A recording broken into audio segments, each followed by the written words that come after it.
তো গোচর হচ্ছে গিয়ে যে কোনো একটা রাশি, ধরে নিচ্ছি আমার মেষ রাশি বা আমার কর্কট রাশি। তো এই কর্কট রাশি সাপেক্ষে বাকি গ্রহদের অবস্থা, সেইটা হচ্ছে গোচর বা ট্রানজিট, এইটাকে আমরা গোচর বলি। তাহলে কিরকম, আমি একটা ছোট উদাহরণ দিই। জাস্ট এক সেকেন্ড, আমি একটুখানি ডিলিট করে নিই নামটা।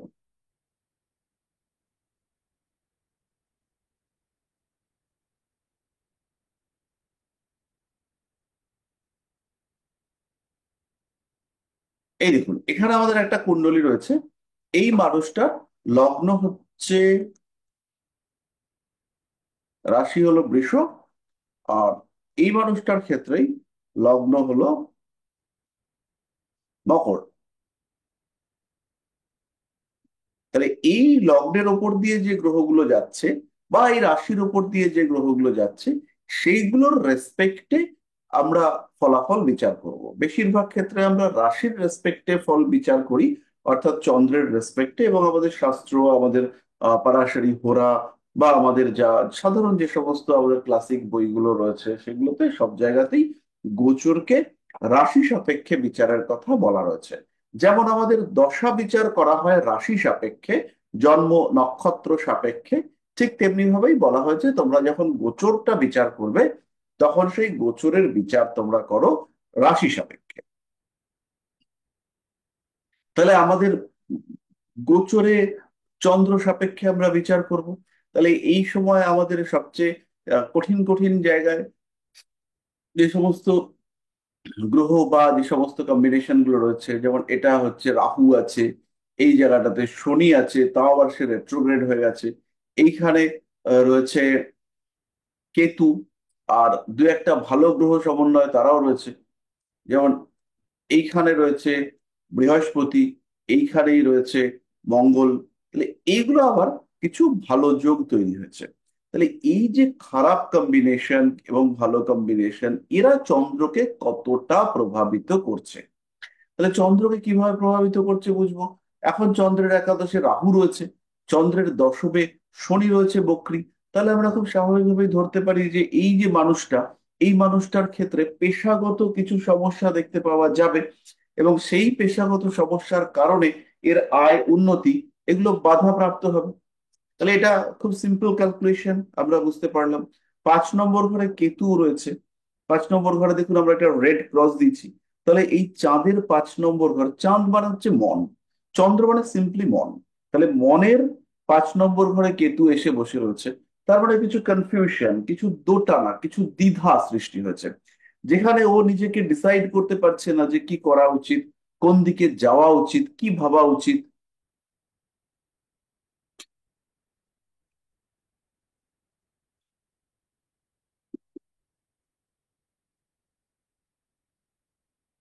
সুতরাং কেতু হচ্ছে গিয়ে ট্রানজিটে এইরকম মুভমেন্ট গুলো দেবে। তাহলে ওভারঅল কোন গ্রহ কি প্রভাব বিস্তার করছে, সেইটাকে দেখে আমরা প্রেডিক্ট করব। তার সঙ্গে সঙ্গে ওর মনের মধ্যে কি প্রশ্ন আসতে পারে, সেটা আমরা হোরারি চার্ট দেখে, মানে এই মুহূর্তের চার্ট দেখে আইডেন্টিফাই করবার চেষ্টা করব যে ও কি নিয়ে প্রশ্ন করতে পারে। এটা এখনো শেখানো হয়নি আপনাদেরকে, আপনারা আস্তে আস্তে শিখবেন, খুব কঠিন কিছু নয়। তাহলে এইবার আমরা, ও যদি আমাদেরকে প্রশ্ন করে যে তাহলে একটু দেখে বলো আমার বাচ্চা তো ভুগছে, বাচ্চা ভুগতে পারে। কারণ বাচ্চা মানে হচ্ছে ফিফথ, 5 নম্বর ঘর, এটা 5 নম্বর, 5-এর 6 নম্বর, সেটা হচ্ছে এটা।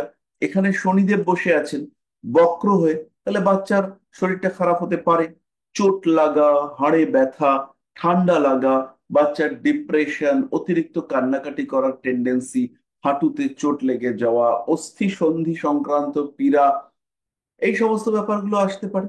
তাহলে সেইগুলো হতেই পারে। তাহলে সেগুলো কবে কমবে? প্রথম কমবে শনিদেব মার্গী হলে।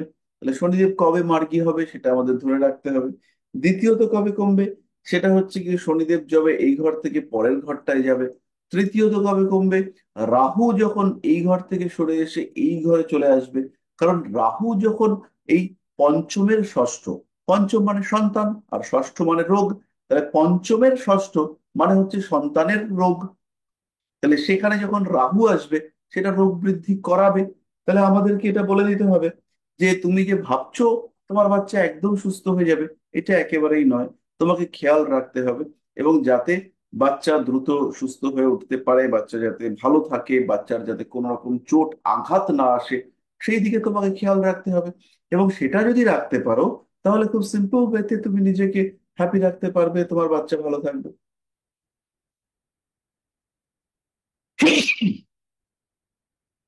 তো এই হচ্ছে আমাদের সিম্পল ট্রানজিটের বিষয়। তাহলে ট্রানজিট বিচার করবার সময় আমরা কি মাথায় রাখবো? আমরা প্রথমেই মাথায় রাখবো কোন গ্রহটার দশা, কোন গ্রহের অন্তর্দশা, কোন গ্রহের প্রত্যন্তর দশা চলছে। তাহলে দশা, অন্তর্দশা, প্রত্যন্তর দশা, অধিপতিকে সবার আগে ট্রানজিটে মার্ক করবো।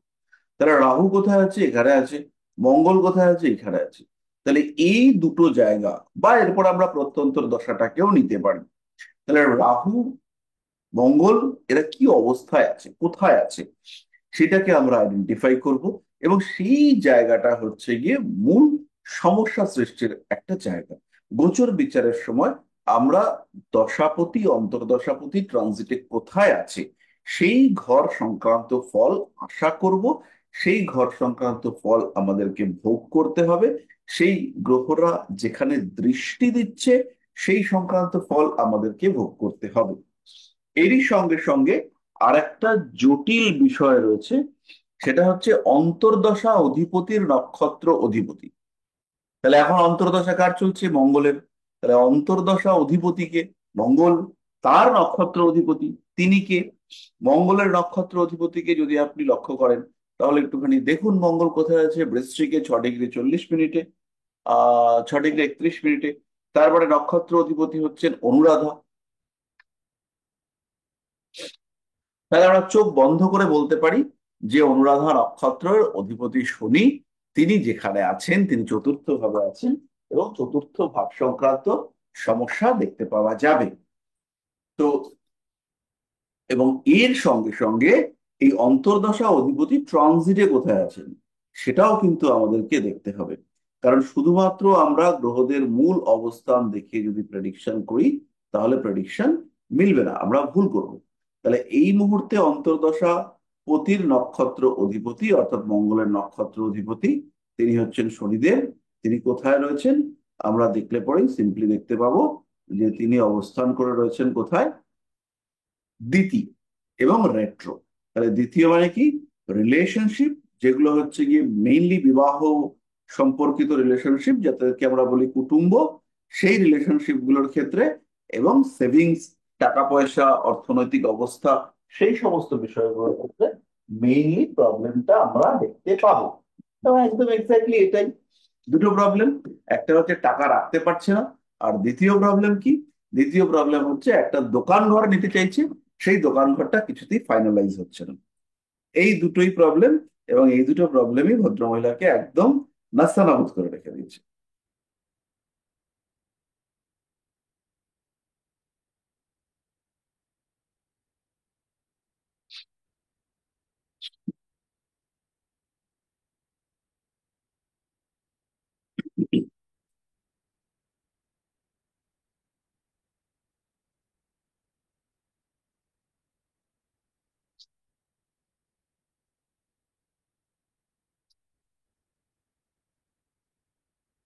পরিষ্কার?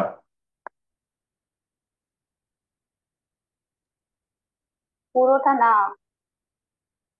এবার আমরা গোচর বিচারের আরেকটু ভেতরের দিকে যাই। ট্রানজিটে যখন কোনো শুভ গ্রহ চাঁদের উপর দিয়ে পাস করবে, কোনো শুভ গ্রহ, তাহলে আমরা ধরে নেব যে এই সময় আমরা কিছুটা বেটার রেজাল্ট পাবো। ট্রানজিটে যখন কোনো অশুভ গ্রহ চাঁদের উপর দিয়ে যাবে, তখন আমরা আশা করব যে কিছুটা অশুভ ফল আমরা পাবো। এবং সেই গ্রহটার প্রভাব অনুযায়ী, সেই গ্রহটার কোয়ালিটি অনুযায়ী আমরা ফল পাবো।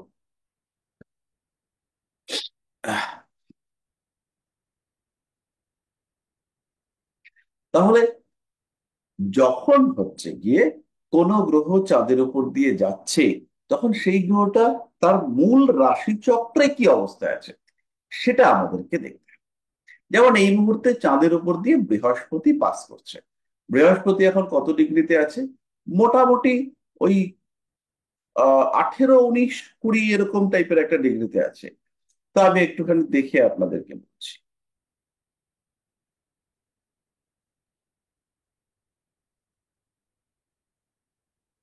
17°28'।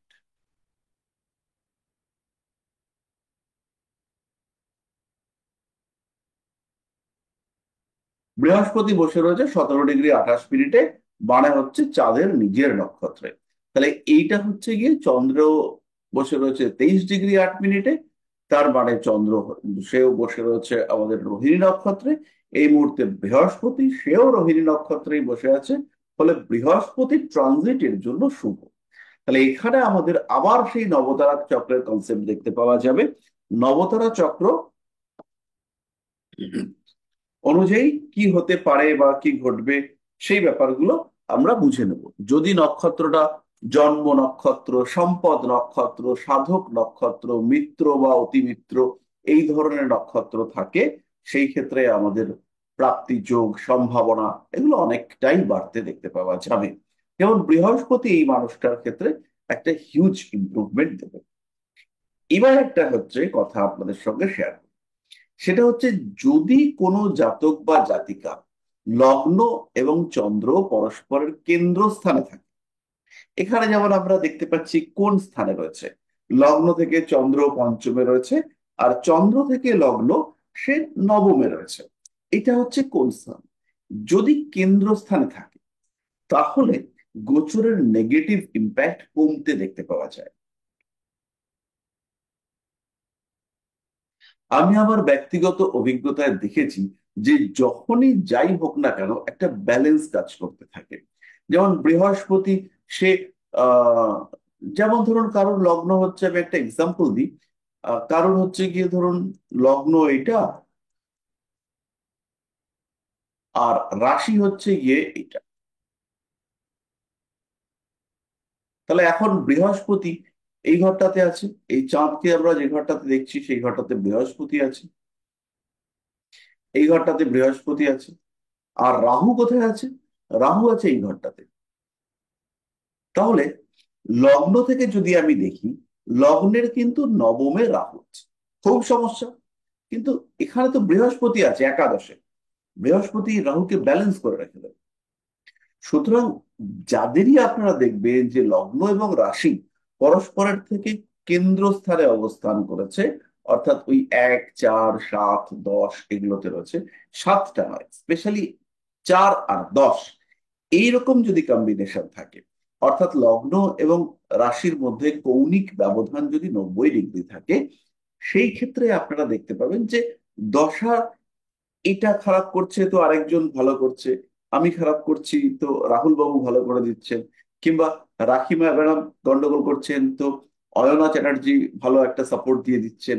এরকম মানে যদি লগ্ন আর রাশি পরস্পর সমকোণে থাকে, 90° গ্যাপ থাকে, সেই ক্ষেত্রে এটা শুভ।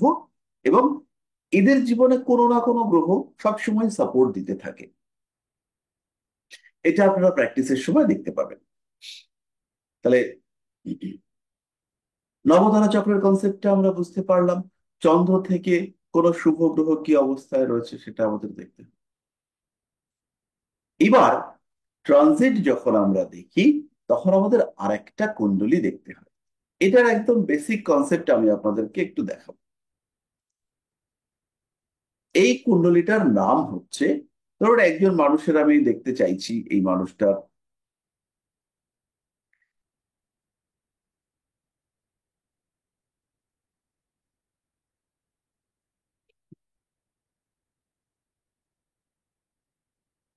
ট্রানজিটে বৃহস্পতি কেমন কি ফলটল দিতে পারে। এর জন্য আমাদের একটা কুণ্ডলী রয়েছে, তার নাম হচ্ছে সর্বাষ্টক বর্গ। তাহলে সর্বাষ্টক বর্গটাকে খুললাম, এই হচ্ছে সর্বাষ্টক বর্গ। তাহলে এত জটিলতা বাদ দিয়ে আমি সর্বাষ্টক বর্গটাকে একটু কপি করে নিই।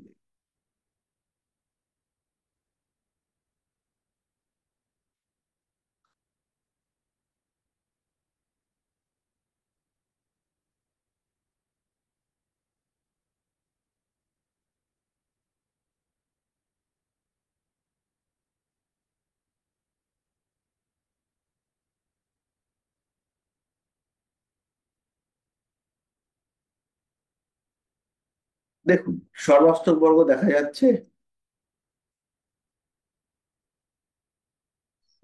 হ্যাঁ স্যার, দেখা যাচ্ছে। তো এটাকে আমরা ইউটিলাইজ করব কি করে? আমার দরকার বৃহস্পতি বৃষ রাশিতে কেমন ফল দিয়েছে।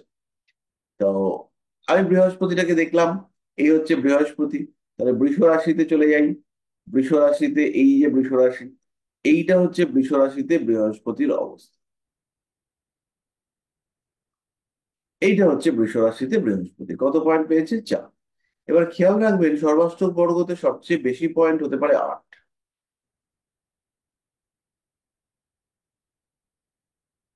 8 হচ্ছে সর্বাষ্টক বর্গতে সবচেয়ে বেশি পয়েন্ট, ম্যাক্সিমাম পয়েন্ট, এর থেকে বেশি হতেই পারে না। তাহলে এই যে 8-এর মধ্যে 4 পেয়েছে, মোটামুটি শুভ শুভ। এবার এখানে কত নম্বর ভাবটা পড়েছে বৃষ রাশিতে? সেটা হচ্ছে 8 নম্বর। তাহলে 8 নম্বর ভাবে বৃষ রাশিতে দেবগুরু বৃহস্পতি যখন সঞ্চার করবেন, আরেকবার বলি, 8 নম্বর ভাবে বৃষ রাশিতে দেবগুরু বৃহস্পতি যখন সঞ্চার করবেন, তখন তার শুভ অশুভ ফলদানের ক্ষমতা বৃদ্ধি পাবে। শুভ অশুভ কেন বললাম? কারণ হচ্ছে 4 পয়েন্ট পেয়েছে। 4 হচ্ছে মাঝখানের পয়েন্ট, না শুভ না অশুভ। তাই 4 নম্বর পয়েন্ট প্রাপ্তিকে আমি শুভাশুভ মিশ্র ফলদাতা হিসেবেই ট্রিট করব। যেখানে 6 পেয়েছে, বৃহস্পতি যখন মিথুনে যাবে, তখন নবম ভাবে এই মানুষটার ক্ষেত্রে নবম ভাবে এরকম ভাব লেখা আছে। এই নবম ভাবে বৃহস্পতির প্রবেশ, নবম ভাবে মিথুন রাশিতে দেবগুরু বৃহস্পতির সঞ্চার, এই কিন্তু 8-এর মধ্যে 6 পয়েন্ট পেয়েছে, এবং এই বৃহস্পতির থেকে এই মানুষটার উপকার হবে, এবং অবশ্যই হবে। তাহলে মোটামুটি আমাদের এই সর্বাষ্টক বর্গের বিষয়টা, সিম্পল বিষয়টা বুঝতে পারলাম। এবার আপনাদের মনের মধ্যে প্রশ্ন আসবে যে সর্বাষ্টক বর্গটা কি। সর্বাষ্টক বর্গ, বা আরেকটু সিম্পল ওয়েতে আমরা আসতে পারি, সেটা হচ্ছে অষ্টক বর্গ। অষ্টক বর্গ হচ্ছে গ্রহদের কমফোর্ট জোন ইন্ডিকেটিং সিরিজ। আরেকবার বলি, কমফোর্ট জোন ইন্ডিকেটিং সিরিজ। তাহলে অষ্টক বর্গ একটা সারণী, সিরিজ মানে হচ্ছে সারণী, একটা তালিকা। তাহলে এটা কিরকম তালিকা? ধরুন, রবির অষ্টক বর্গে রবি মঙ্গল থেকে, বা রবি শুক্র থেকে, বা রবি বৃহস্পতি থেকে কোন কোন ক্ষেত্রে থাকলে শুভ। অর্থাৎ রবি কোনো একটা জায়গায় যদি অবস্থান করে, তাহলে রবির সেই অবস্থানের জন্য বাকি গ্রহরা কেমন কমফর্ট ফিল করবে, কিংবা রবির সেই অবস্থান বাকি গ্রহদের দ্বারা কতটা বেনিফিটেড হবে, কতটা সাপোর্টেড হবে, সেই relationship indicating table, that is called অষ্টক বর্গ কুণ্ডলী।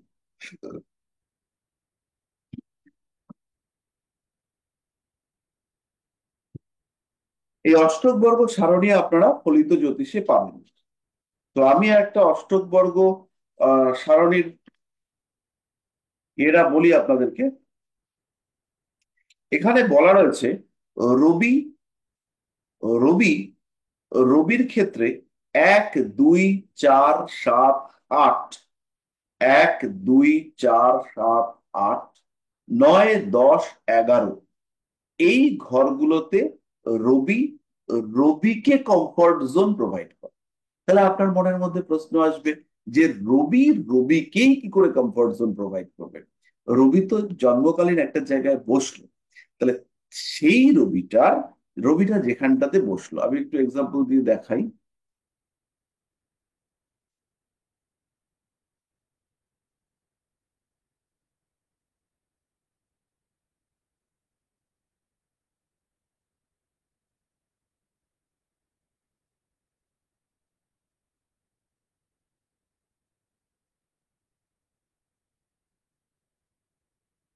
একটু চার্টটা ড্র করে নিই। অষ্টবর্গ একটু একটু কঠিন কনসেপ্ট, বাট আমাদের অসুবিধা হবে না, আমরা আস্তে আস্তে শিখবো।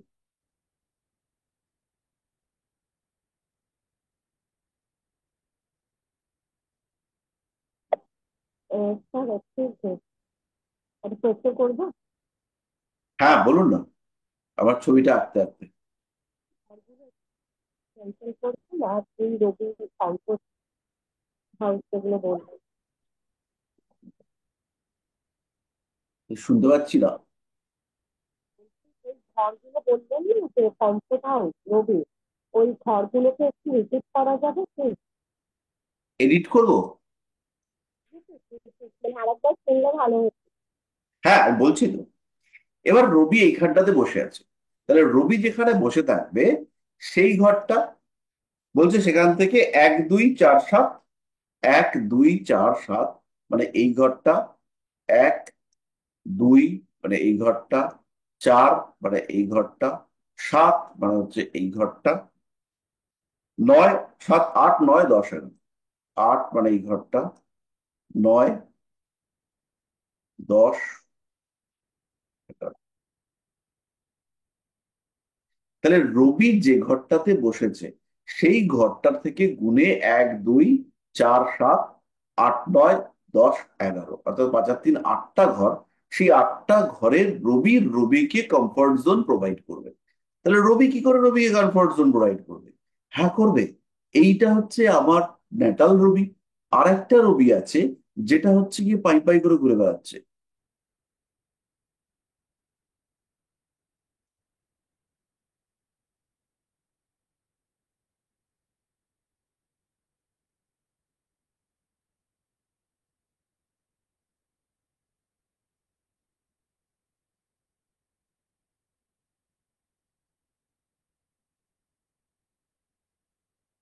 তাহলে রবি ট্রানজিট এইভাবে ঘুরছে। তাহলে কোথায় কোথায় কমফর্ট জোন? এখানে কমফর্ট জোন, এখানে কমফর্ট জোন, এইখানে কমফর্ট জোন, এইখানে কমফর্ট জোন, এখানে কমফর্ট জোন, এইভাবে রয়েছে। রবি অন্যদেরকেও কিছু কমফর্ট জোন প্রোভাইড করবে। রবি যেখানে বসে থাকবে তার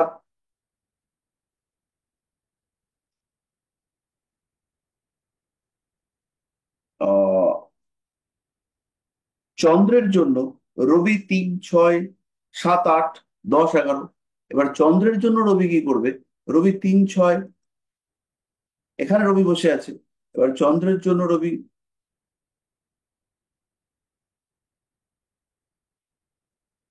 এই জায়গাটাকে দেবে। এরপর হচ্ছে 6, মানে এটাকে দেবে। 7 8 10 11, 7 8।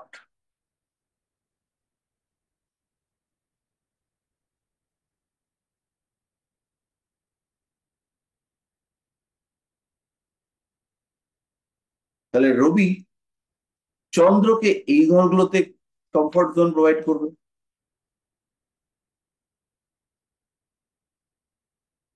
তাহলে এই ঘরগুলোতে যখন চন্দ্রের মুভমেন্ট হবে তখন চন্দ্র হ্যাপি ফিল করবে রবির জন্য। হতেই পারে অন্য কোনো গ্রহ বা অন্য কোনো জায়গা তারা প্রবলেম ক্রিয়েট করছে, কিন্তু যদি আমরা সর্বাষ্টকে দেখি তাহলে একটা একটা আহ, কি বলবো, একটা একদম প্রিপেয়ার্ড লিস্ট বলা যেতে পারে, একটা কম্প্রিহেন্সিভ লিস্ট বলা যেতে পারে, সেটা তৈরি হয়ে যাচ্ছে।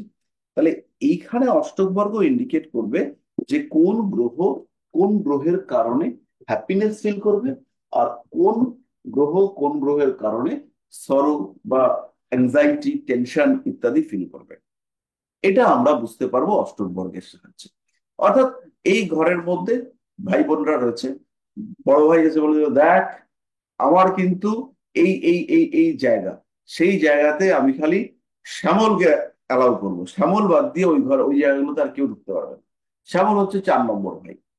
তো এটা শুনলো, শুনে মেজে ভাই বললো যে দেখো, বাড়ির এই জায়গাগুলো হচ্ছে আমার জায়গা, বাকি জায়গাতেও যেতে পারো, কিন্তু আমার পছন্দের জায়গাগুলোতে একমাত্র সলিল অ্যাক্সেস করতে পারবে। তাহলে সূর্যর পরের জন সে সলিলকে কিছু অ্যাক্সেস দিল। তাহলে এটাও হচ্ছে অষ্টক বর্গটাও হচ্ছে সেম ওয়ে। এখানেও একটা গ্রহ আর একটা গ্রহকে কমফর্ট অ্যাক্সেস দেয়, মানে কমফোর্টেবল অ্যাক্সেস পাওয়ার জন্য, কমফোর্টেবল অবস্থা পাওয়ার জন্য গ্রহরা গ্রহদের জন্য ক্ষেত্র তৈরি করে। সেই গ্রহে যখন এই গ্রহটা আসবে তখন সে ভালো লাগবে, কারণ এই কমলা গোলের মধ্যে এখানে রবি, রবির জন্য ওকে, কিন্তু রবি এখানে শুক্রের জন্য কিন্তু ওকে নয়, শুক্রের জন্য জায়গাটা পাল্টে যাবে। তো সেইখান থেকে আমরা পাবো সর্বাষ্টক অষ্টক বর্গ। এবং এই অষ্টক বর্গগুলোকে যখন একত্রীকরণ করবো, অনেকগুলো অষ্টক বর্গকে জুড়ে রেজাল্ট বার করবার চেষ্টা করব, তখন সেটা হবে সর্বাষ্টক বর্গ। এবং সর্বাষ্টক বর্গ দেখবেন আপনি, একটা বেসিক কারণ হচ্ছে কি ট্রানজিটে, যেমন ধরুন এই লোকটার হচ্ছে মে মাসে শনি মীন রাশিতে যাবে, এটা আপনারা সবাই জানেন, শনি মে মাসে মীন রাশিতে যাবে। তাহলে এই মীন রাশিতে শনি, শনি কোথায় আছে? এইখানে। তাহলে মীন রাশিতে শনি এই লোকটার ক্ষেত্রে কত পেয়েছে? 5। তার মানে আমরা আশা করতে পারি বেটারমেন্ট রয়েছে, ভালো কিছু হতে চলেছে, উন্নতি হবে, ডেভেলপমেন্ট হবে, এগিয়ে যাওয়ার চেষ্টা, সেটাও দেখতে পাওয়া যাবে। তাহলে এই যে এখানে শনি কত পেয়েছে? 5। তাহলে এখানে যে উন্নতির চেষ্টা, এটা কিন্তু পজিটিভ। এই উন্নতির চেষ্টা, এটা হচ্ছে বেনিফিশিয়াল, এবং এই উন্নতির চেষ্টা, সেটা কিন্তু আলটিমেটলি জীবনে উন্নতি এনে দেবে। বুঝতে পারলাম?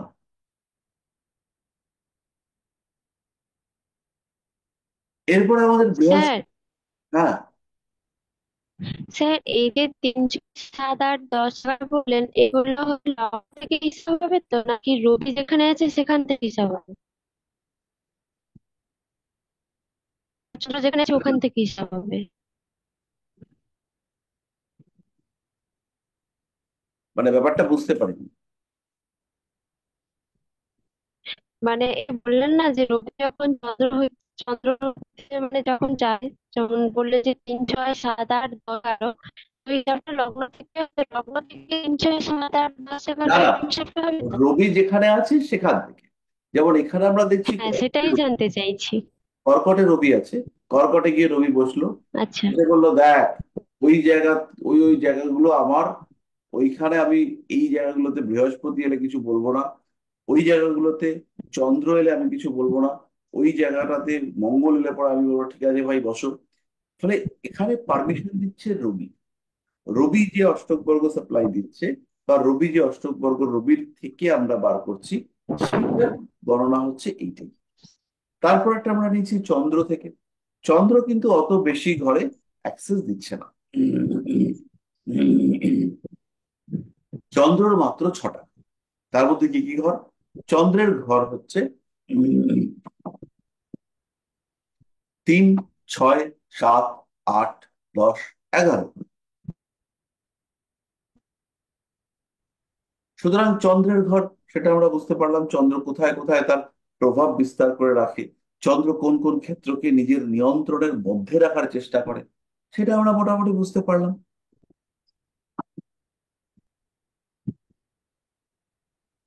ঠিক আছে। হ্যাঁ স্যার।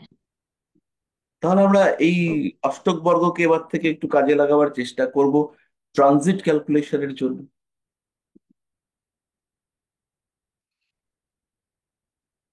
আর আমরা যে দশার কিছু রুলস লিখেছি, সেই রুলসের মধ্যে দশার সঙ্গে সঙ্গে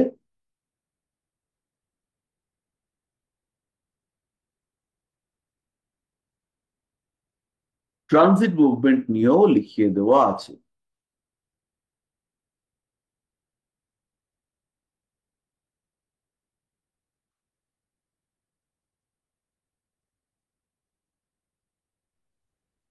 স্যার একটা কোশ্চেন ছিল, স্যার জিজ্ঞেস করবো?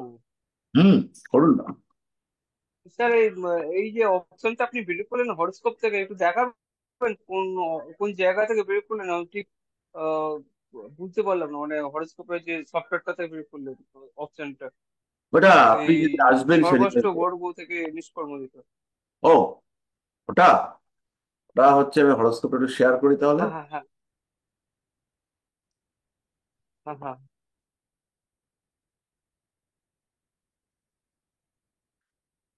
প্রথমে আমি গেলাম এইখানে, এখানে আমাদের এখানে অ্যাস্ট্রোলজিক্যাল পার্টিকুলার্স আছে।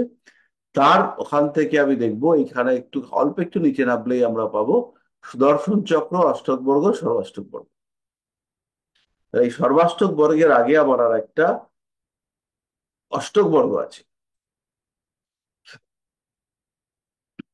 এটা হচ্ছে বাইনারি সিস্টেম টাইপের, যেখানে যেখানে এক, সেই সেই ঘরগুলো হচ্ছে পজিটিভ, যেখানে যেখানে জিরো সেই ঘরগুলো অ্যালাউড নয়, সেই ঘরগুলোতে গেলে পরে বকা খেতে হবে।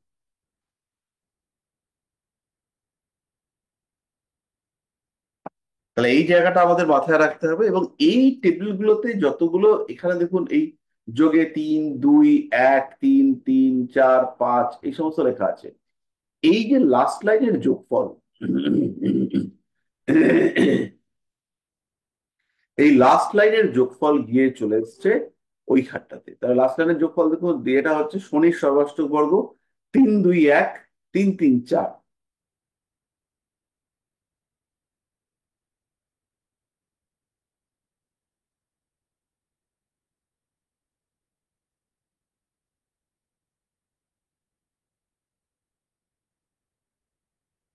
দেখুন শনিতে হচ্ছে 3 2 1 3 3 4, অর্থাৎ অষ্টক বর্গে যে ক্যালকুলেশনটা পাচ্ছি, প্রত্যেকটা অষ্টক বর্গের একদম লাস্ট লাইনে আমরা যেটা পাচ্ছি, এই যে লাস্ট লাইনে এইটাকেই নিয়ে গিয়ে নিষ্কর্ষ বানানো হয়েছে। এবার এখানে যে 3 পয়েন্ট, এখানে রবিকে থাকার জন্য, এটা অ্যাকচুয়ালি শনিকে এই রাশিতে অর্থাৎ মেষ রাশিতে থাকার জন্য, এটা 1 নম্বর রাশি অর্থাৎ মেষ রাশি, এখানে শনিকে থাকার জন্য টোটাল 3 জন অ্যালাউ করেছে। এখানে কারা কারা অ্যালাউ করেছে? তার মধ্যে রয়েছে মঙ্গল, তার মধ্যে রয়েছে রবি, আর কে সে হচ্ছে শুক্র। তাহলে রবি মঙ্গল শুক্র এরা অ্যালাউ করেছে শনিকে মেষ রাশিতে থাকার জন্য। এই হচ্ছে অষ্টক বর্গের বেসিক কনসেপ্ট।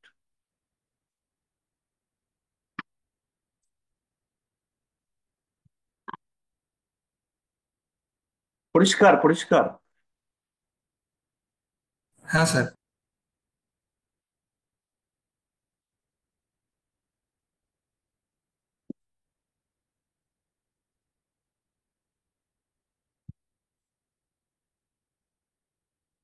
স্যার যোগফলটা নিয়ে যদি একটু কিছু বলেন।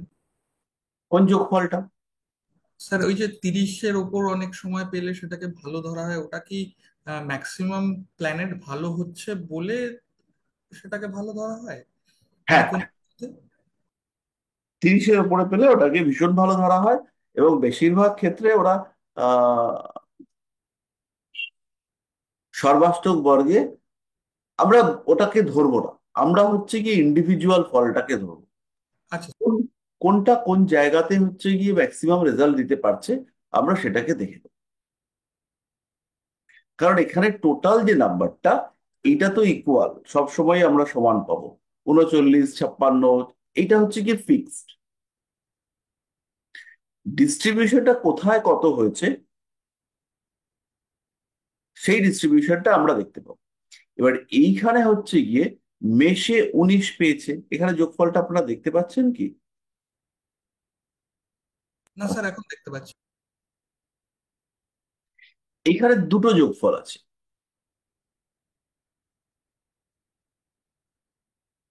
একটা যোগফল হচ্ছে এইখানে আছে,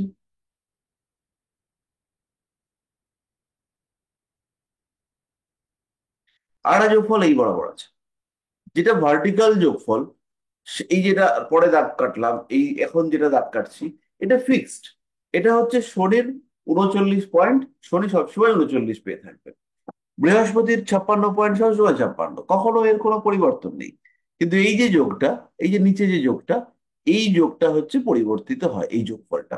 তাহলে দেখুন, কেউ 19 পেয়েছে, কেউ 23 পেয়েছে, কেউ 26 27, কেউ 35, কেউ হচ্ছে গিয়ে 39, এরকম হচ্ছে কি আর কি পাওয়া গেছে। তাহলে এই যে যোগফলটাকে আমরা পেলাম, এই যোগফলটা কখনো কখনো বেশি হয়, বাট বেসিক্যালি এটা হচ্ছে গিয়ে ট্রানজিটে আমরা দেখব যে যে ঘরে যোগফলটা বেশি হয়েছে সেই ঘরে বেশিরভাগ গ্রহরাই শুভ ফল দেবে।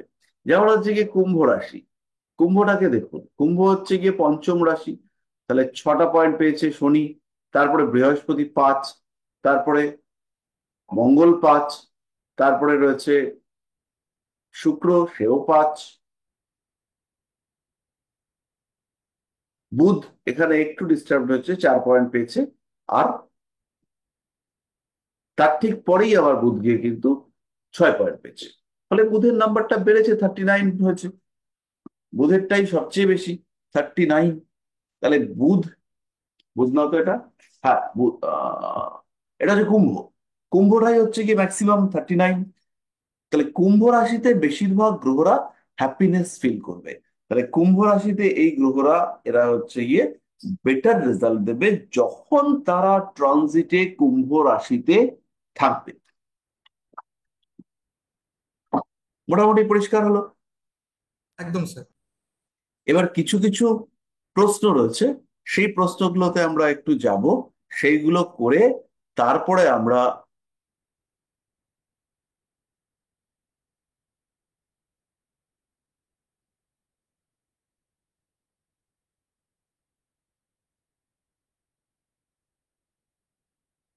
চলে আসবো গোচরে, ট্রানজিটে।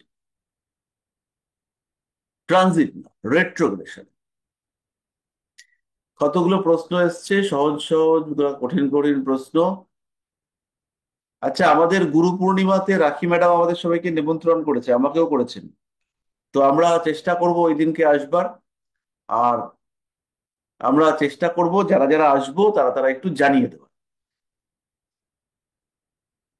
আমরা সবাই রাখি ম্যাডাম অথবা পাপিয়া ম্যাডামের সঙ্গে যোগাযোগ করব। তাহলে আমরা আহ, যারা যারা আসতে চাইছি তাদের বিষয়টা ক্লিয়ার হবে। আচ্ছা, ইন্দ্রনীল বাবু বলছেন ফেস রিডিং এর সম্বন্ধে কিছু যদি বলেন, বলবো পরে। আর ভালো মানুষ আর খারাপ মানুষকে চেনার কিছু বৈশিষ্ট্য, এটা তো আমাদের ফেসেই আমাদের চলে আসবে, সেখানে আমরা করব। আচ্ছা, 224 নম্বর ব্যাচে কিছু প্রশ্ন এসছে। তন্ময় বলেছে অষ্টমিত অস্তমিত বক্রী নিচস্থ, ওরে বাবারে, তার আবার সাড়ে সাতি। তার মানে হচ্ছে লগ্ন হলো তুলা, কারণ শনি, ও বলেছে লগ্ন থেকে শনি পঞ্চমপতি। তাহলে এটা আহ অষ্টমস্ত নাকি? না, অষ্টমস্ত বলেনি। এটা কি লগ্ন? এইটা স্যার, হ্যালো, হ্যাঁ, হ্যালো। এটা আমাকে একজন জিজ্ঞাসা করেছে, ঠিক আছে, কমেন্টে। ও, এর জন্য আপনাকে জিজ্ঞাসা করছি। তাহলে এটা পরিষ্কার যে শনিটা, আপনার প্রশ্নটা লক্ষ্য করুন, বলছে অস্তমিত বক্রী নিচস্থ শনি। খুব ভালো করে শুনবেন, অস্তমিত বক্রী নিচস্থ শনি। তাহলে এই প্রশ্নটা তন্ময় একটু খেয়াল করলেই বুঝতে পারতো যে এই প্রশ্নটা হচ্ছে বেকার, বকওয়াস, বাজে একটা প্রশ্ন। তাহলে কিরকম বা কেন কারে কি, তাহলে আমি একটু স্ক্রিনটা শেয়ার করি, আমরা আজকে বক্তৃতা বুঝবো। ও, আমাদের স্ক্রিন শেয়ার করাই আছে।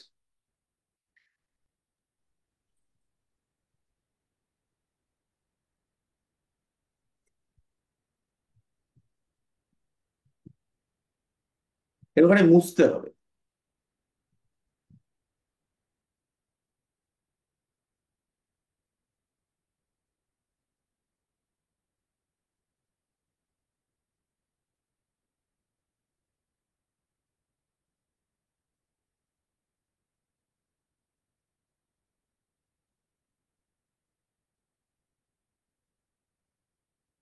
আপনারা কেউ অস্তমিত অবস্থা বোঝেন, কখন গ্রহরা অস্ত যায়?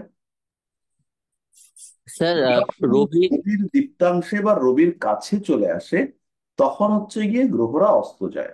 কারণ রবির তীব্র আলোতে সেই গ্রহদেরকে আর দেখতে পাওয়া যায় না। তাহলে ভদ্রলোক বলেছেন শনি হচ্ছে পঞ্চমপতি। তাহলে লগ্ন কি কি হতে পারে? লগ্ন দুটো হতে পারে, একটা হচ্ছে এই লগ্নটা, আর একটা হচ্ছে এই লগ্নটা, মানে কন্যা লগ্ন অথবা তুলা লগ্ন, এই দুটো লগ্নেই শনি পঞ্চমপতি হয়। তাহলে এবার উনি বলেছেন অস্তমিত এবং বক্রী। তাহলে তার সঙ্গে আবার নিচস্থ, এই নিচস্থ মানে হচ্ছে গিয়ে শনিটা এখানে আছে। এ বাবা, তাহলে এখানে শনি আছে, তাহলে এটা হচ্ছে নিচস্থ, এটা আমরা বুঝে গেলাম। এবার যদি শনি অস্তমিত হয় এবং নিচস্থ হয়, তাহলে সেই শনি বক্রী হতে পারে না। কারণ এই শনি বক্রী হবে যদি রবিটা এখান থেকে শুরু করে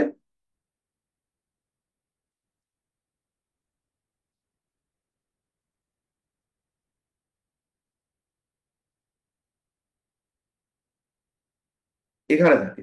রবিটা এখানে থাকলে মোটামুটি 120 ডিগ্রি ডিস্টেন্স থাকলে পরে এই শনিটা বক্রী হতে পারে।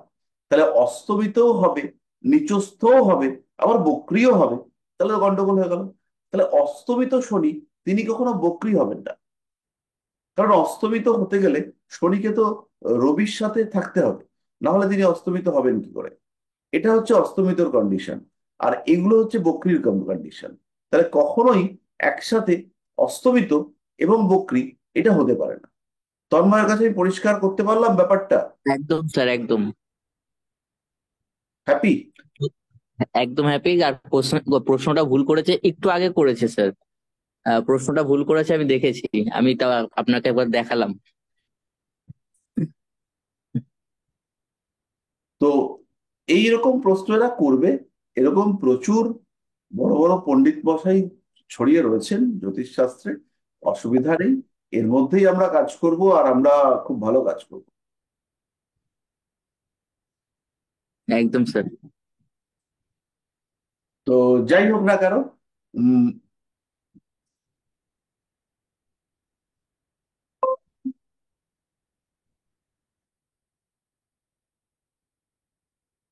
এটা গেল। তারপরে আমাদের 225-এ কিছু প্রশ্ন এসছে, সেটা একটু আমি দেখি।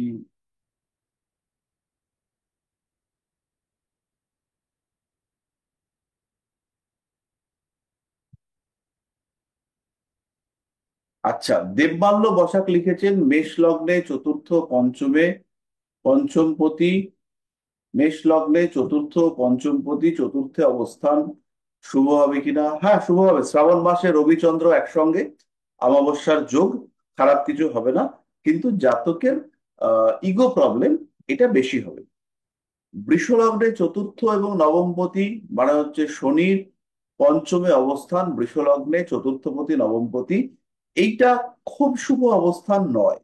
তবে এই জাতকের ফ্যামিলিতে কোনো মানুষের আইন, আদালত, উকিল ইত্যাদির সঙ্গে কানেক্টেড থাকার কথা। Thank you sir.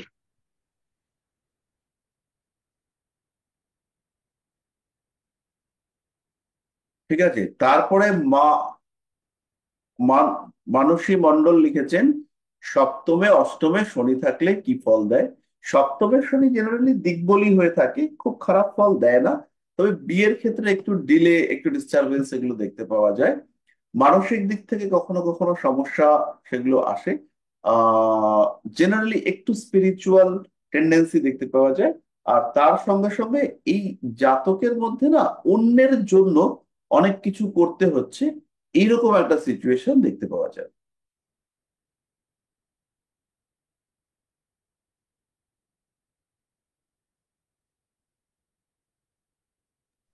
মানসিক সমস্যা মানে কিরম সমস্যা স্যার? আহ, তারপরে আরেকটা প্রশ্ন করেছেন, কোথায় গেল? হুম। তারপরে হচ্ছে স্বপ্ন মনে রাখতে পারার জন্য কোন গ্রহের প্রয়োজন। এই জায়গাটাতে না এই ব্যাপারটা একটু গন্ডগোল হয়ে গেছে। বেসিক্যালি স্বপ্নের তো বিভিন্ন টাইপের স্বপ্ন হয়, আমি এই ব্যাপারগুলো বিশেষ জানি না। তো কিছু কিছু স্বপ্ন অটোমেটিক্যালি মনে থেকে যায়। কিছু কিছু মানুষ কিছু প্রচুর স্বপ্ন দেখে কিন্তু মনে রাখতে পারে না।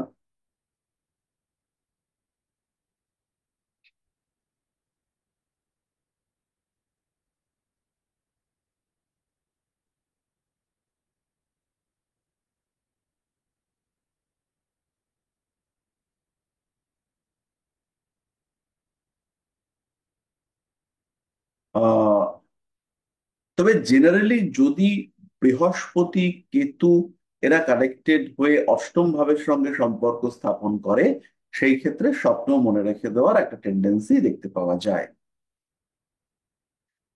আচ্ছা, এরপরে হচ্ছে গিয়ে রাখি ম্যাডাম কিছু প্রশ্ন করছিলেন, সেটা বলুন। আমাদের সব প্রশ্নের তো উত্তর দেওয়া হলো। না, বললাম যে বললেন না শনি মানসিক সমস্যাটা কিরম ধরনের মানসিক সমস্যা, মানে মানসিক রোগ না কোনো চিন্তা? অ্যাংজাইটি, দুশ্চিন্তা, আচ্ছা। মনের মধ্যে হতাশা, অদ্ভুত কিছু বিষয়। স্যার, একটা প্রশ্ন ছিল।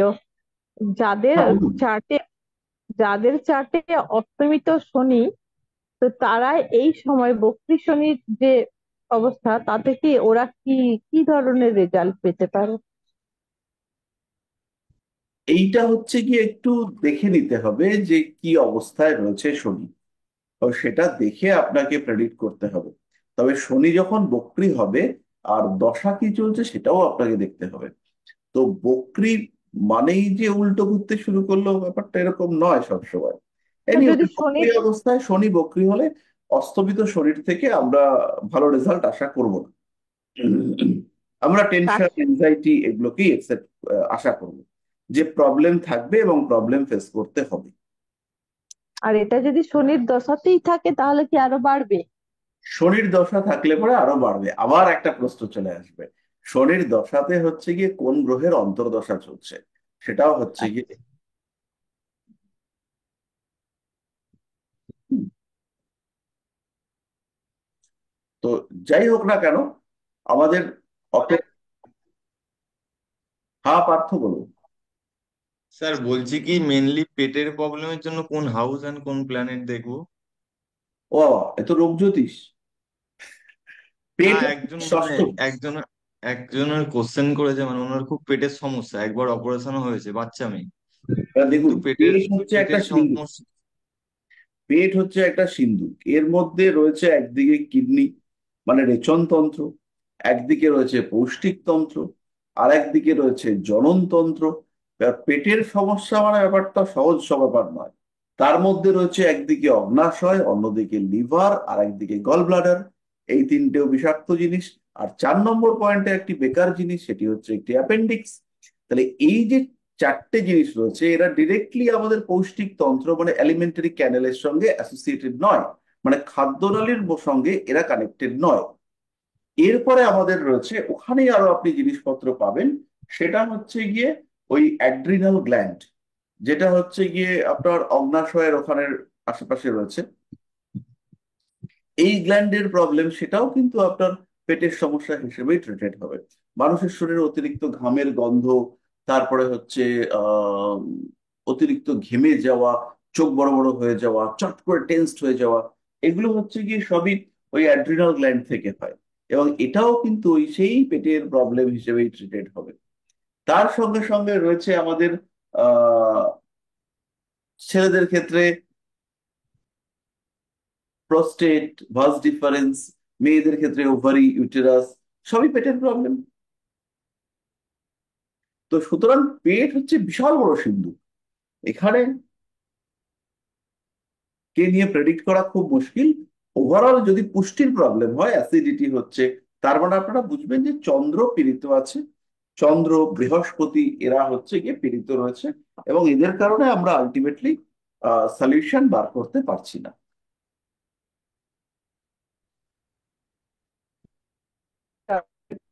কি করে আমরা হলে তো পুরো ঘেঁটে হয়ে যেত। কোথায়? বলছি আপনি যে এত কিছু মনে রাখেন, আমরা হলে স্যার এত কিছু মনে রাখতেই পারতাম না। এত কিছু মনে রাখতে হয় না। আমার তো মনে হলো স্যার পুরো সায়েন্সের স্টুডেন্ট, মানে সায়েন্সের পুরো এ বলে দিল। না, স্যার তো সায়েন্সেরই স্টুডেন্ট। তো সায়েন্সেরই স্টুডেন্ট। আমি ছোটবেলায় বিজ্ঞান টিজ্ঞান একটু পড়েছি। হ্যাঁ ব্যাপারটা হলো আমি তো কমার্সের স্টুডেন্ট, আমি অতটা এ করতে পারলাম না, মানে পেটের কোথায় কি আছে সব নারী নক্ষত্র বলে দিলে। স্যার না না, নারী নক্ষত্র আর কোথায় বললাম, এটা তো আহ, মানে 6-7 এর নলেজ হলো।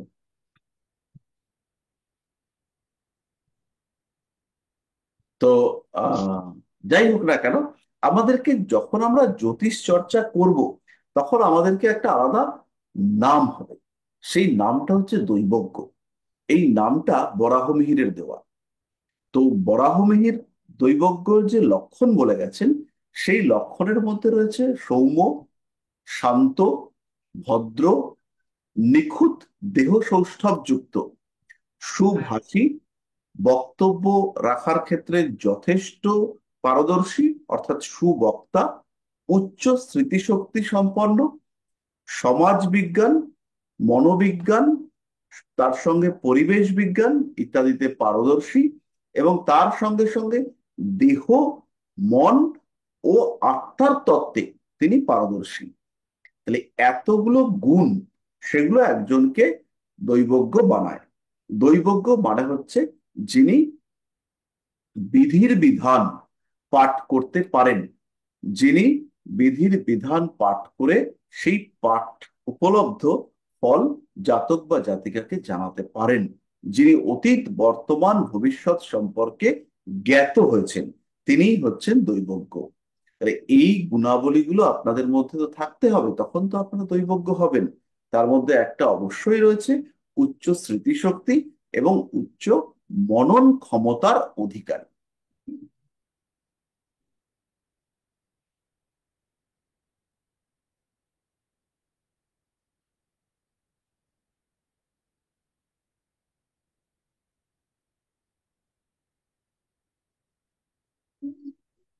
পরিষ্কার? হ্যাঁ স্যার, পরিষ্কার। তাহলে এই গুণগুলো আমাদের মধ্যে নিয়ে আসতে হবে। চেষ্টা করবো স্যার। হ্যাঁ, আমার মধ্যে নেই, কিন্তু আমি তো বলতে পারি আপনাদের মধ্যে আনার জন্য। স্যার আপনার মধ্যে স্যার কোন গুণটা নেই? সব গুণই তো একদম 100% করে ভরে দিয়েছে ভগবান। থ্যাংক ইউ, ভালো লাগে শুনতে।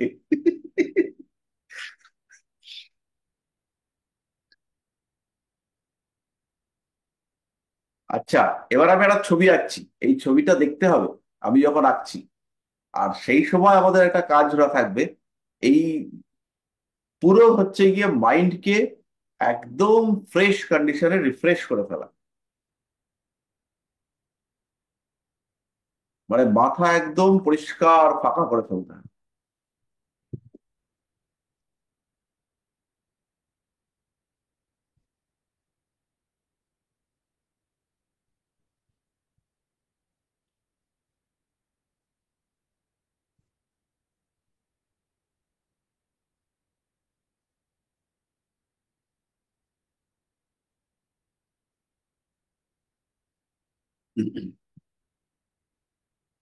তাহলে আমরা এবার শুরু করি পড়াশুনো বক্রতা নিয়ে।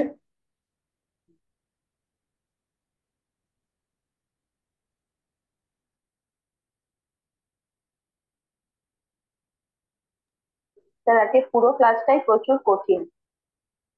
আর বেশিক্ষণ হবে না, এই একটু পরেই বন্ধ হয়ে যাবে।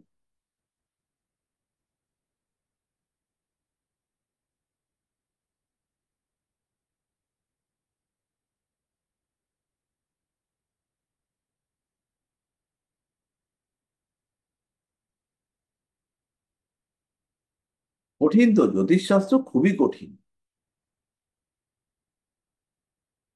এবং এই ব্যাপারটাকে উপলব্ধি করা, এগুলো হচ্ছে গিয়ে বেশ কঠিন, বেশ মানে বেশ কঠিন।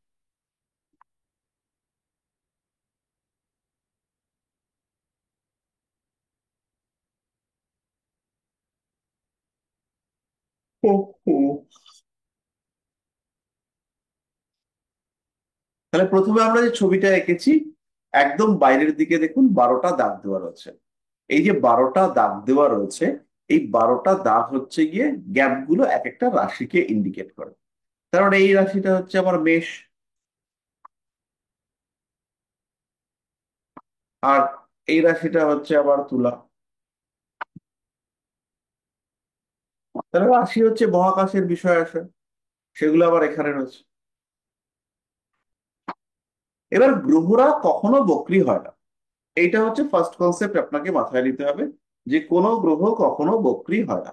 গ্রহরা যদি বক্রী হয় কিংবা স্তম্ভিত হয়, তাহলে সঙ্গে সঙ্গে সেই গ্রহটা পড়ে যাবে, গ্রহদের চ্যুতি ঘটবে, গ্রহরা ওইখান থেকে টপাক করে পড়ে যাবে। তাহলে আমরা যাকে বক্রী বলি, সেটা কেন বক্রী হচ্ছে? কারণ হচ্ছে গিয়ে আমরা পৃথিবী থেকে দেখছি, এবং পৃথিবী থেকে বিভিন্ন রকম গতি আমরা দেখতে পাচ্ছি। তাহলে আমাদের সৌরজগতের কেন্দ্রে কে আছে? সৌরজগতের কেন্দ্রে তিনি রয়েছেন সূর্য। তাহলে এই আমাদের সূর্য।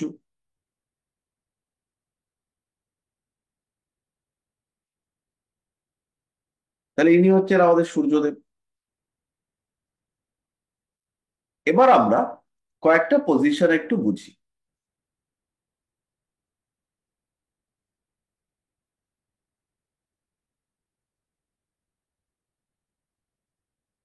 ইনি হচ্ছেন আমাদের পৃথিবী। এটা একটা এক্সট্রা পৃথিবী। এটাকে আমি ছবি আঁকার জন্য রেখে দিলাম, এটাকে পরে আবার লাগবে বলে আমি বানিয়ে রাখবো।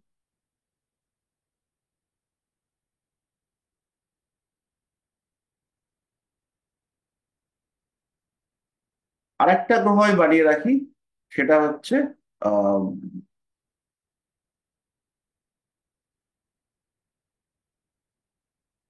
এটা হচ্ছে আবার পৃথিবী। এটা পৃথিবীর কক্ষ। আর এটা আমি ধরে নিচ্ছি বৃহস্পতি।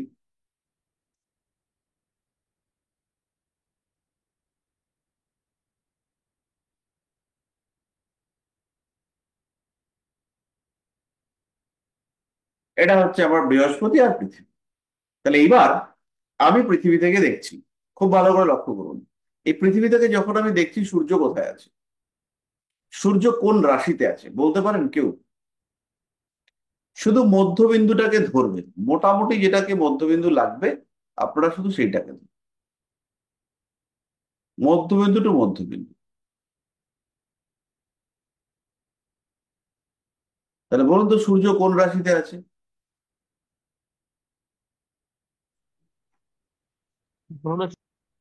আর বৃহস্পতি ধনু। কোন রাশিতে আছে? কুম্ভ। গুড। তাহলে কিভাবে আমরা এদেরকে দেখতে পাই সেটা আমরা বুঝতে পারলাম, মানে কিভাবে আমরা এদেরকে উপলব্ধি করতে পারি। তাহলে এবার আমার আরেকটা বৃহস্পতি লাগবে, আর একটা আমার পৃথিবী লাগবে, রবিটা রবির জায়গায় থাকবে।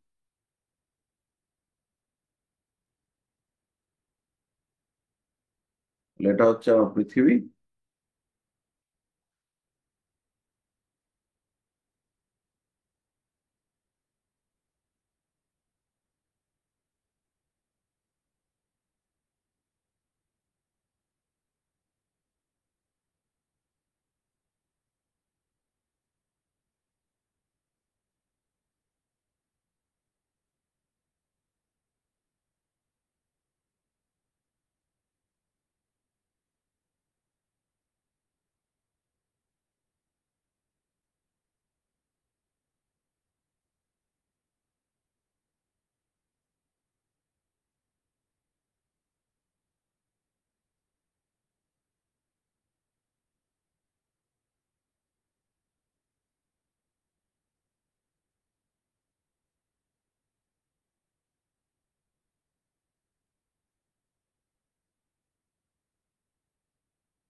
ব্যাস।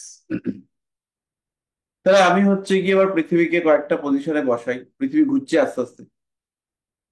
পৃথিবীর ঘুরতে কতদিন লাগবে খেয়াল জানেন কি? পৃথিবীর ঘুরতে কতদিন লাগে? 365 দিন।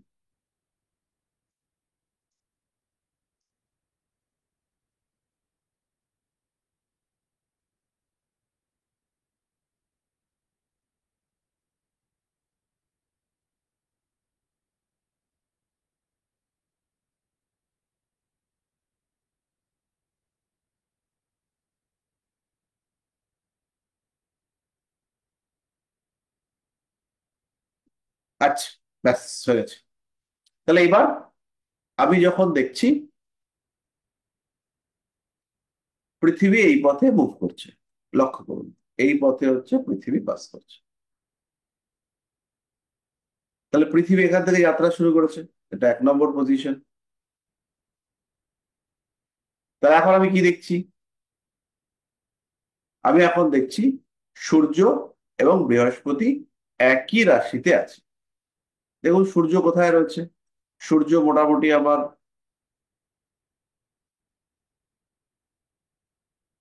কুম্ভ রাশিতে। আর বৃহস্পতি, তিনি দেখুন তিনিও কুম্ভ রাশিতে। এবার পৃথিবী এগিয়ে এখানে এলো, 2 নম্বর পজিশন। পরেরটা পৃথিবী এখানে এলো, তাহলে এবার এখানে সূর্য কোথায় গেল? সূর্য এখানে চলে গেল। আর বৃহস্পতির তো গতি স্লো, ধরে নিচ্ছি বৃহস্পতি এখানেই রয়েছে, এখানে দেখো। ঠিক আছে, তাহলে সূর্য এগিয়ে গেল, সূর্য একটু বেশি এগোলো, এটা হচ্ছে সূর্যের জায়গা, আর এটা হচ্ছে বৃহস্পতির জায়গা। এই করতে করতে যখন এইখানে এসছে, এই জায়গাটাতে দেখুন এসছে, পৃথিবী যখন এই জায়গাটাতে এসছে, তখন পৃথিবী কি দেখছে? তখন পৃথিবী দেখছে সূর্য এসছে এইখানে,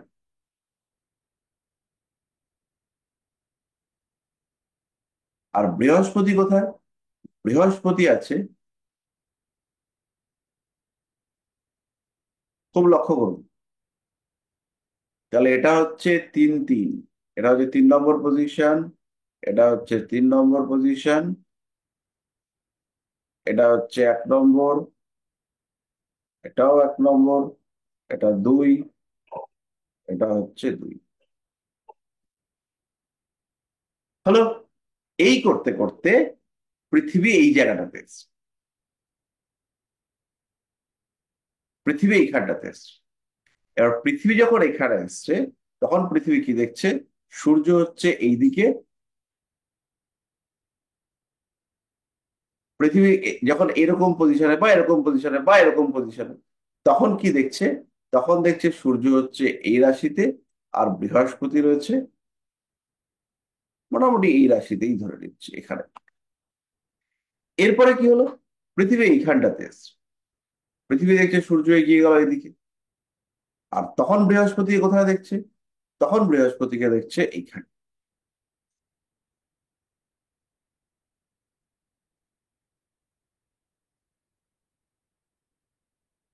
তখন বৃহস্পতিকে দেখছে এইখানে। তারপর আরেকটু এগিয়ে গেল এইখানে, এবার সূর্যকে কোথায় দেখছে? এখন সূর্যকে দেখছে এইখানে। বৃহস্পতিকে কোথায় দেখছে? বৃহস্পতিকে দেখছে এখানে। আরেকটু এগিয়ে গেল এইখানে, এখন সূর্যকে দেখছে এইখানে। বৃহস্পতিকে কোথায় দেখছে? এইবার লক্ষ্য করুন, বৃহস্পতিকে দেখছে এইখানে। তাহলে এর আগের বারে ছিল কোথায়? এইখানটায়, এখন কোথায় চলে গেল? এইখানটা। তাহলে এর আগে পর্যন্ত বৃহস্পতির যে গতি, সেটা এইদিকে দেখতে পাচ্ছিলাম, কিন্তু যেই পৃথিবী এইখানটায় চলে এলো, বৃহস্পতির গতি হয়ে গেল পশ্চাৎমুখী। মানে পৃথিবী থেকে দেখছি বৃহস্পতি পেছনের দিকে যাচ্ছে। এবার আরেকটু এগিয়ে যাই, লক্ষ্য করুন খুব ভালো করে, সূর্য কোথায়? পৃথিবী থেকে দেখছি সূর্য কোথায়? এইখানে কন্যা রাশিতে। বৃহস্পতি কোথায়? আরো পিছিয়ে গেছে দেখুন,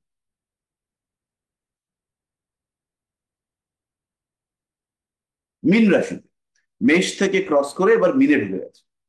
তাহলে আমরা পুনরায় প্রথম রাশিতে গমন দেখি, মানে পূর্ব রাশিতে পুনরায় গমন, সেইটা হচ্ছে গিয়ে চালু হলো।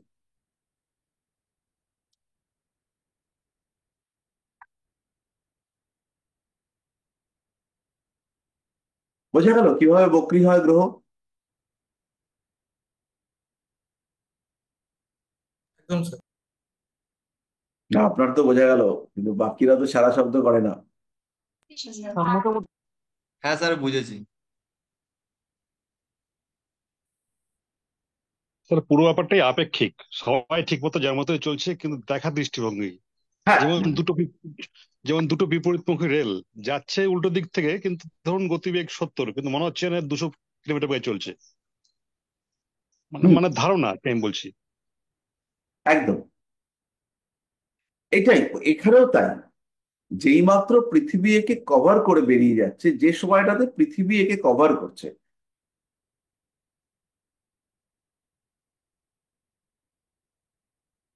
লক্ষ্য করুন যে মুহূর্তে পৃথিবী একে কভার করে এদিকে চলে যাচ্ছে, বৃহস্পতি সেই গতিতে যেতে পারছে না। তখন মনে হচ্ছে যে এদিকে যখন পৃথিবী এইভাবে যাচ্ছে, তখন বৃহস্পতি সামনের দিকে যাচ্ছে, কিন্তু এই বৃহস্পতিকে কভার করে উল্টো দিকে চলে যাচ্ছে, তখন কিন্তু বৃহস্পতিকে এখান থেকে আমরা দেখছি এদিকে, কিন্তু এখান থেকে যখন দেখছি তখন গতি এদিকে চলে এসছে। ফলে এটা পুরোপুরি আপেক্ষিক গতির জন্য হচ্ছে, ক্যালকুলেটেড আপেক্ষিক গতি। পুরোটাই আমাদের মুনি ঋষিরা ক্যালকুলেট করে গিয়েছেন এবং তার রেজাল্ট আমরা পাচ্ছি। এবার প্রশ্ন হচ্ছে এই বক্রগতির রেজাল্ট কিভাবে পাবো আমরা, বক্রগতির ফল আমরা কিভাবে বার করব। তো আমি হচ্ছে বক্রগতির ফলটা আজকে পড়াবো না, বক্রগতির কয়েকটা অবস্থা আমি একটুখানি বোঝাই।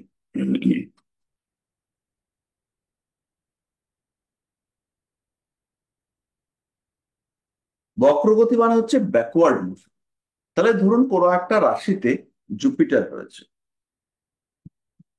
কোনো যে কোনো রাশিতে জুপিটার রয়েছে বক্রী অবস্থায়। তাহলে জুপিটার কত ডিগ্রি থেকে কত ডিগ্রিতে থাকতে পারে গুরু? জুপিটার তো আমরা লিখবো না, আমরা লিখি গুরু। আর আমরা লিখবো হচ্ছে গিয়ে কত ডিগ্রি থেকে কত ডিগ্রিতে থাকতে পারে, 0 to 30, যে কোনো ডিগ্রিতে থাকতে পারে। আর এখানে আর একটা জিনিস রয়েছে, সেটা হচ্ছে ভাব। এই ভাবটা কত ডিগ্রি থেকে কত ডিগ্রি থাকতে পারে, সেটাও 0 ডিগ্রি থেকে 20 ডিগ্রিতে থাকতে পারে। তাহলে আমরা দুটো ডিগ্রি ধরি। ধরুন ভাবটা রয়েছে 22 ডিগ্রিতে, আর গুরু রয়েছে 5 ডিগ্রিতে। তার মানে গুরু কি হচ্ছে, ভাব থেকে দূরে সরে যাচ্ছে। গুরু তো পেছনে আছে, ভাবের পেছনে গুরু আছে, সে ভাব থেকে আস্তে আস্তে দূরে সরে যাচ্ছে। কারণ সে তো উল্টো দিকে, তার গতি তো ব্যাক, তার গতি তো হচ্ছে গিয়ে ব্যাকওয়ার্ড মোশন। তাহলে যখন বৃহস্পতি মুভ করছে, ভাব তো স্থির, তাহলে বৃহস্পতি ভাব থেকে দূরে চলে যাচ্ছে। এই বৃহস্পতি রয়েছে 25 ডিগ্রিতে।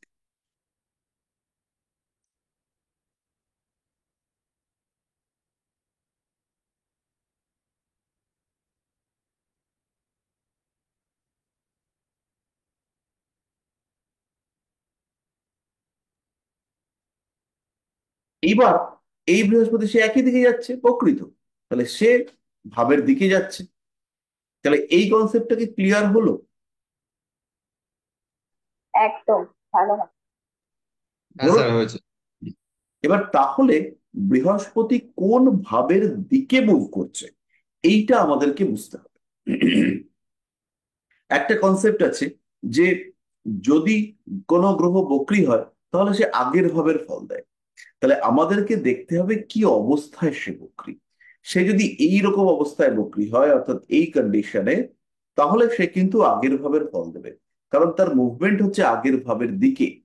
কিন্তু যদি এই অবস্থায় মুভমেন্ট, এই অবস্থায় যদি বৃহস্পতি বক্রী হয়, তাহলে অবশ্যই সে এই ভাবের ফল দেবে এবং অনেক বেশি বলবান ফল দেবে।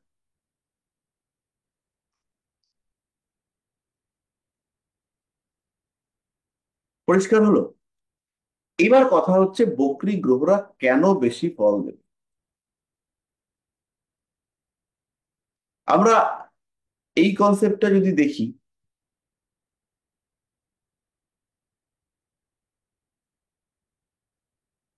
তাহলে যত পৃথিবী এইভাবে এগোচ্ছে, এগোতে এগোতে এইবার বক্রী হয়ে যাচ্ছে।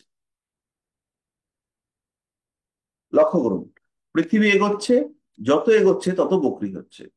এবার বৃহস্পতিকে নিয়ে আমরা ভাবছি, তাহলে বৃহস্পতির সঙ্গে যত বক্রীর দিকে যাচ্ছে, পৃথিবীর দূরত্ব কিন্তু কমছে। এটা পরিষ্কার। দেখুন পৃথিবী বৃহস্পতির দিকে যাচ্ছে, হ্যাঁ স্যার। এইবার দূরে যেতে শুরু করলো। এখন আর বক্রী নেই, এবার বক্রতা মুছে গেছে। ঠিক আছে, এবার বক্রতা বন্ধ। বক্রতা বন্ধ হলো কি করে বুঝবো? বৃহস্পতি আর রবির ডিস্টেন্স।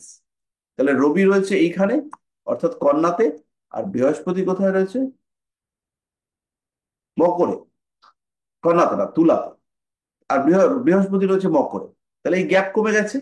এবার যত হচ্ছে গিয়ে দূরে চলে যাচ্ছে, যত দূরে চলে যাচ্ছে, তত হচ্ছে গিয়ে বৃহস্পতির প্রভাব কমবে। তখন বৃহস্পতি মার্গী। আর যখন পৃথিবী বৃহস্পতির কাছে, তখন বৃহস্পতি বক্রী। এইরকম পজিশন গুলোতে। তাহলে যখন বৃহস্পতি বক্রী, তখন বৃহস্পতি কাছে, তার মানে তার প্রভাবটা আমাদের উপরে বেশি। তাহলে খেয়াল রাখতে হবে, যখনই কোনো গ্রহ বক্রী হবে, তার প্রভাব কিন্তু আমাদের উপরে বাড়তে দেখতে পাওয়া যাবে।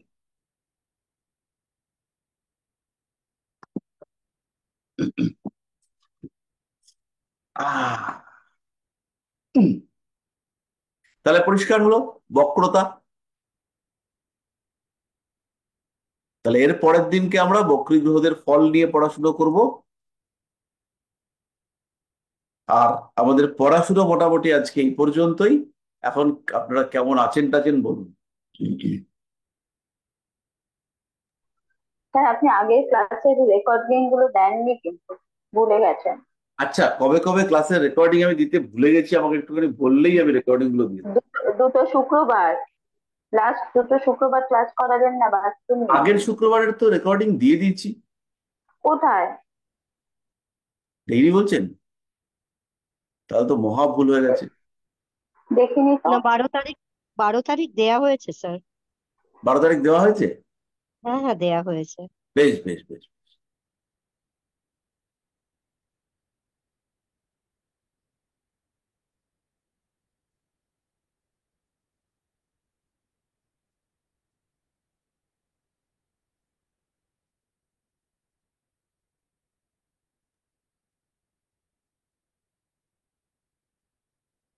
আচ্ছা, তো মোটামুটি আমাদের আজকের পড়াশোনা এই পর্যন্তই। একটু কঠিন, বাট আমরা সামলে নিতে পারবো। আচ্ছা, এবার ঘটনাটা হচ্ছে অ্যাস্ট্রোলজি তো একটা হিউজ সাবজেক্ট। তো এই হিউজ সাবজেক্টকে অ্যাকসেপ্ট করতে গেলে আপনাদেরকেও হিউজ পড়াশোনা করতে হবে। পড়াশোনা করলে পরেই তখনই হচ্ছে কি আমরা একটা জায়গাতে আসবো। আরেকটা বিষয় হচ্ছে ট্রান্সফরমেশন অফ এনার্জি। আমাদের একজনের জায়গা থেকে আরেকজনের কাছে ক্রমাগত এনার্জি ফ্লো দেখতে পাওয়া যাবে। এনার্জির একটা মুভমেন্ট, এটা আমরা দেখতে পাবো। ধীরে ধীরে আমরা অটোমেটিক্যালি শিখতে থাকবো। এরকম নয় যে আপনাদেরকে বিশাল পড়াশুনো করতে হবে, আর এরকমও নয় যে আমিও বিশাল পড়াশুনো করেছি। কিন্তু এই সাবজেক্টটা হচ্ছে একটা অদ্ভুত সাবজেক্ট, যেটা আমাদের মধ্যে আপনা আপনি গ্রো করে। যেমন পুরুষ মানুষদের ক্ষেত্রে দাড়ি গোঁফ তৈরি হয় একটা সার্টেন এজের পরে, তো ঠিক তেমন ভাবেই একটু নির্দিষ্ট মাত্রায় পড়াশুনো করলে, খুব বেশি নয়, জাস্ট একটু টাচ, এই যে ক্লাসগুলো করছেন এটাই সাফিসিয়েন্ট। এতেই কিন্তু আপনারা আস্তে আস্তে একটা সময় দেখবেন যে আপনারা অ্যাস্ট্রোলজার হয়ে গেছেন।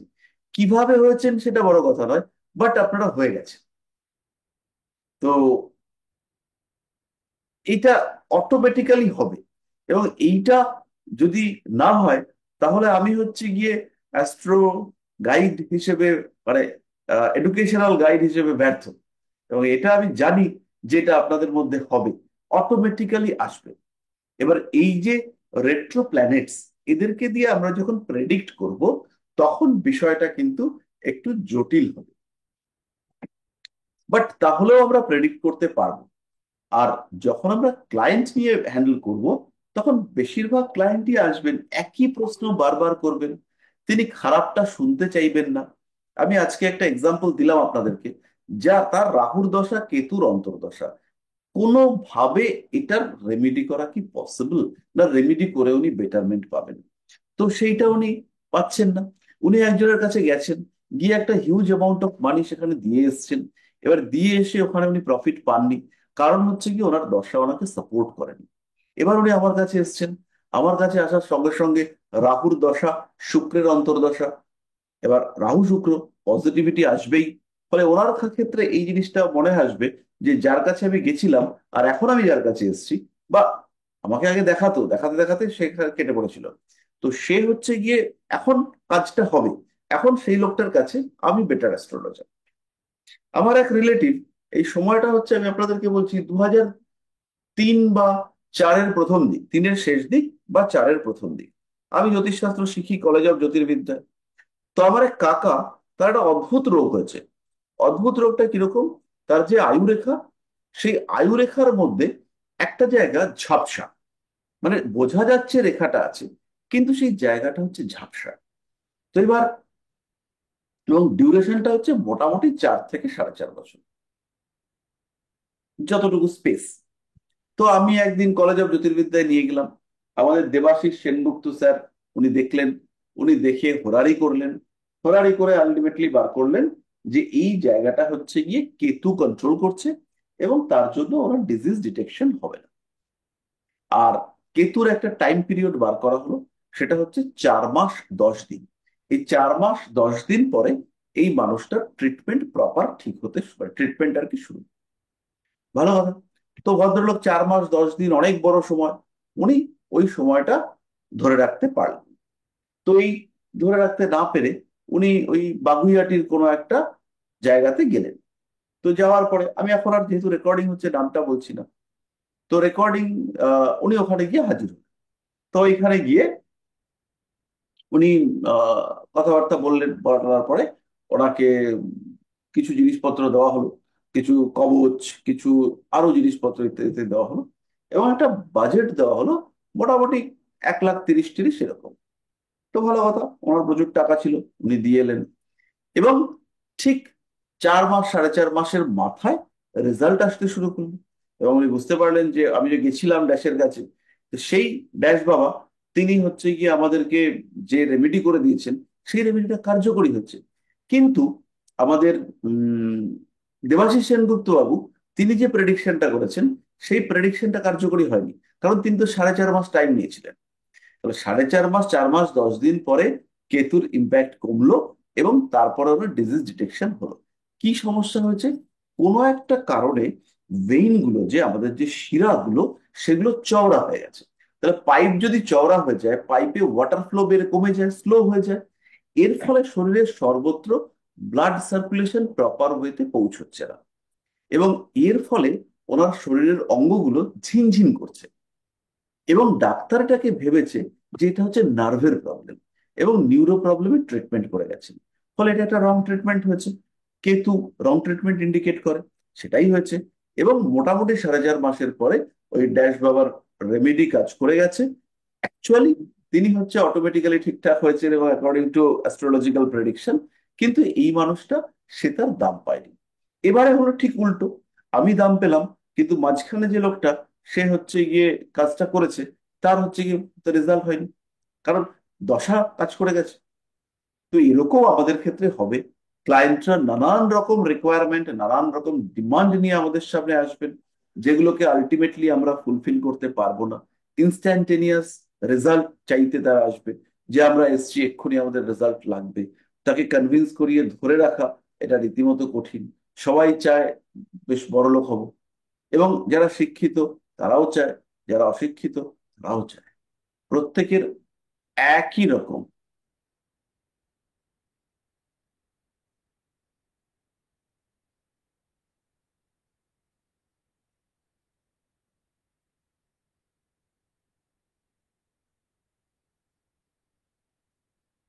স্যার, হ্যাঁ, আমার দুটো কথা আছে, একটা প্রশ্ন আর একটা অনুরোধ।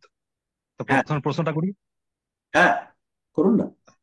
প্রশ্নটা হচ্ছে স্যার, যদি কেউ, সে কোনো প্রাণী হোক, পশু হোক, বা কারোর প্রতি হোক, নিখাত ভাবে তাকে ভালোবাসে, পছন্দ করে, তার ভালো চায়, এখানে কোনো ভেজাল থাকলে হবে না, তাহলে কি তার তার মানে উন্নতি হওয়া সম্ভব? কার উন্নতি? পশুটা? পশুটার বা মানুষটার। মনে করুন আমি এক্স এর ভালো চাইছি মন থেকে, তাকে ভালোবাসি আমি, সেক্ষেত্রে কি আমার যে চিন্তা ভাবনার যে প্রক্রিয়াটা বা ক্রিয়াটা, সেটা কি তার উপর এফেক্ট পড়বে, মানে ভালো হওয়া শুরু হবে কিছুটা? হ্যাঁ, হয় কি? হয়, একদম অবশ্যই হবে। Thank you sir. দাদা এবার আমি স্যার খারাপ লাগলে স্যার, দ্বিতীয়টা হচ্ছে অনুরোধ। হ্যাঁ, বলুন। সেটা সেটা হচ্ছে 21 তারিখ গুরু পূর্ণিমা, আমরা তো অনেকেই যাচ্ছি। তা হ্যাঁ, আপনার ড্রেসটা তো আপনি ঠিক করবেন জানি, কিন্তু আমার একটা ব্যক্তিগত অনুরোধ আছে। হ্যাঁ, একদম নিপাট ধুতি পাঞ্জাবি, ডিজাইনার পাঞ্জাবির দরকার নেই, ওই মানে কোমরটা চেপে আছে, ওদিকটা ফুলে আছে, একদম সাবেকি ও পোশাক পরলে আমি খুশি হব। আচ্ছা, ডান। এইটুকুই স্যার। হ্যাঁ সেই পাঞ্জাবি। আমি প্রত্যেকদিন সকালবেলা আহ পড়তে বসি। আমার এক দিদিমণি আছেন, উনি আমাকে স্পোকেন ইংলিশ পড়ান। তো সেই স্পোকেন ইংলিশ যখন আমার ক্লাসটা হয়, তখন আমার একটা বিশেষ পোশাক থাকে। তো সেই পোশাকটা আমি আপনাদেরকে দেখাই।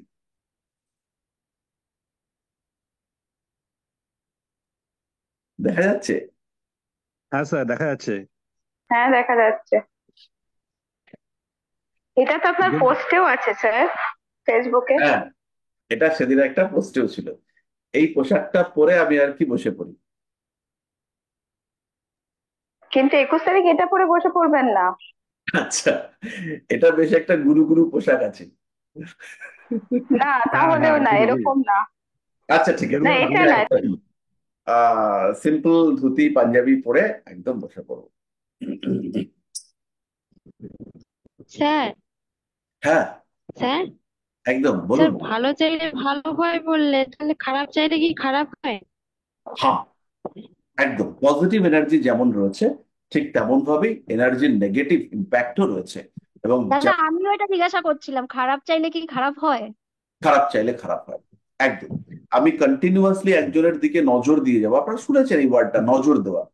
ওর নজর লেগে গেছে, ও কালো নজর, ও অপয়া, ওকে বলবো না, এইসব কথা আপনারা শুনেছেন তো। তো ফলে আমাদের জেলাসি, আমাদের নেগেটিভিটি, এগুলো ইম্প্যাক্ট করে। সবসময় আমাদেরকে নিয়ে এনার্জি ফ্লো চলছে।